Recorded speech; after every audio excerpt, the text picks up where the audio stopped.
ବାହାର ଭିତର ପଟ ପଥର ଅଛି ଏବଂ ବାହାର ପଟ ହେଉଛି ୱାଲ୍, ଭିତର ପଟ ୱାଲ୍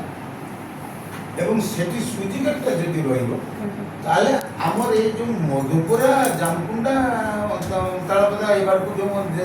ପଡ଼ାଶ ପର୍ଯ୍ୟନ୍ତ ଯେତିକି ଯାଉଛି ସେଇଟା ଆଉ ବିପଜ୍ଜନକ ରହିବ ନାହିଁ। ମୂଳ ସେଇଠୁ ମରିବ ଉଦ୍ବାଂଶୀ ସେଇ ଘାଟ ଯେକି ଆପଣ ଷ୍ଟାର୍ଟ କରିବେ ସେଇଠି ପୁରା ହେଇକି ଏଇଟା ଉଦ୍ବାଂଶୀଙ୍କୁ ତ ଶୋଇଯିବେ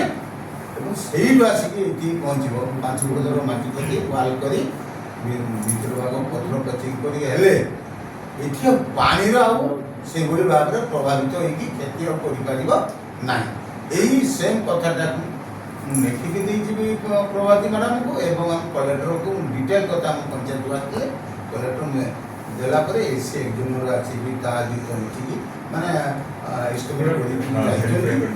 ଏଇଭଳି ଭାବରେ କିନ୍ତୁ ଆମକୁ ଆଉ ଯିଏ ସହଯୋଗ ରାଜେନ୍ଦ୍ର ଭାଇ ଏନ୍ଜିଓ ମାଧ୍ୟମରେ ଯଦି ଏ ସହଯୋଗର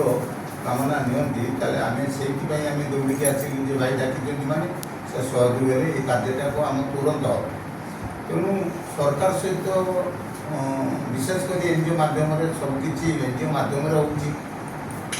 ତେଣୁ ସେଇଟାକୁ ଯଦି ହେତା ଆହୁରି ଭଲ କଥା ହୁଅନ୍ତା